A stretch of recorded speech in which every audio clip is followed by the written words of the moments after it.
Assalamualaikum warahmatullahi wabarakatuh. Kaifa halukum? Apa kabar murid-murid Abi sekalian? Pada kesempatan yang berbahagia ini, Abi akan memberikan satu materi tentang pelajaran bahasa Arab, menyambung pembahasan pada minggu yang lalu, yang mana sudah Abi kirimkan materi tentang isim domir. Langsung saja kita masuk ke pembahasan kita pada kali ini.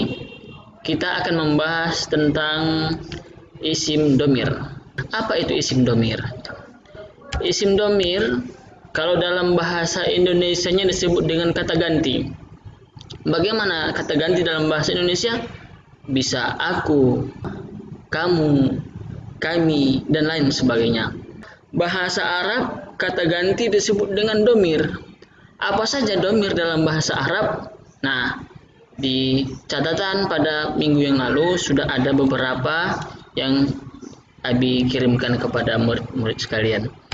Oke, domir itu terbagi menjadi 3 bagian. Ya, pertama itu domir munfasil, yang artinya terpisah. Kemudian yang kedua domir muttasil, artinya bersambung. Dan yang ketiga domir mustatir, artinya melebur. Nah, macam-macam domir ini akan kita bahas satu persatu. Silahkan kalau merasa penting dicatat di bukunya. Oke, kita akan menjelaskan bagian pertama, yaitu domir munfasil. Ya. Apa itu domir munfasil? Domir munfasil adalah domir yang penulisannya dipisah dari isimnya. Sebab domir munfasil adalah domir yang berdiri sendiri. Langsung saja, supaya kita mudah memahami bagaimana domir munfasil, kita lihat contoh berikut ini. Ya. Contoh yang pertama, huwa talibun. Kita tahu huwa itu artinya dia seorang laki-laki. Nah, inilah yang dikatakan domir. Huwa itu merupakan domir. Talibun. Nah, talibun ini merupakan isim. Ya. Antara domir dengan isim itu berpisah, maka disebut dengan domir munfasil. Huwa talibun, yang artinya dia laki-laki seorang pelajar. Contoh yang kedua, ya, ada anta nasyitun. Ya. Anta nasyitun ini sama juga, anta itu merupakan domir, kemudian nasyitun itu adalah merupakan kata benda. Nah, murid-murid Abi sekalian, bisa dilihat dari contoh ini ada pemisahan antara domir dengan isim. Maka ini disebut dengan domir munfasil. Itu adalah beberapa contoh dari domir munfasil. Untuk memudahkan, ada beberapa sini Abi buat itu tentang domir munfasil. Ada huwa huma hum, hiya huma hunna, anta antuma antum, anti antuma antunna, ana nahnu. Nah, untuk huwa, hiya, anta, anti, ana itu merupakan tunggal untuk satu orang. Sedangkan huma, antuma, antuma itu untuk 2 orang. Sedangkan hum, hunna, antum, antuna itu lebih dari 2 orang. Inilah contoh dari domir munfasil. Kemudian ada lagi domir muttasil.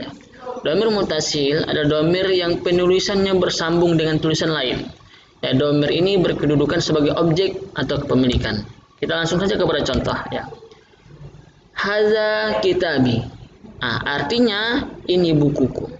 Di situ kita tidak melihat domir huwa, ana, nahnu misalnya. Tidak ada kita lihat, cuman ada di ujungnya bagian ya, kitabi.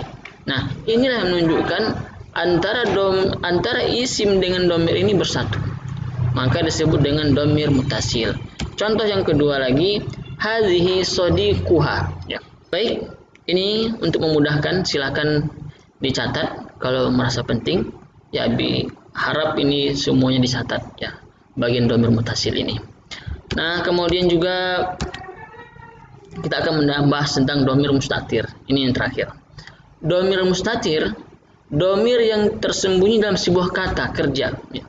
Domir ini tidak tertulis atau tidak kelihatan, tapi dapat diketahui dengan melihat format kata kerjanya. Kita lihat contohnya langsung. Zahaba. Nah, dia laki-laki sudah pergi. Kita lihat kata kerja ini merupakan kata kerja. Kata kerja ini mempunyai pelaku atau fa'il yang tidak tertulis, tersembunyi, yakni huwa. Nah, mungkin belum paham murid-murid IB sekalian, untuk domir yang kedua dan yang ketiga mungkin akan kita jelaskan lebih lanjut. Mungkin untuk pembahasan tentang domir itu saja yang bisa IB sampaikan. Bagi yang belum paham silahkan ditanyakan ke WA IB sendiri. Mungkin itu saja. Assalamualaikum warahmatullahi wabarakatuh.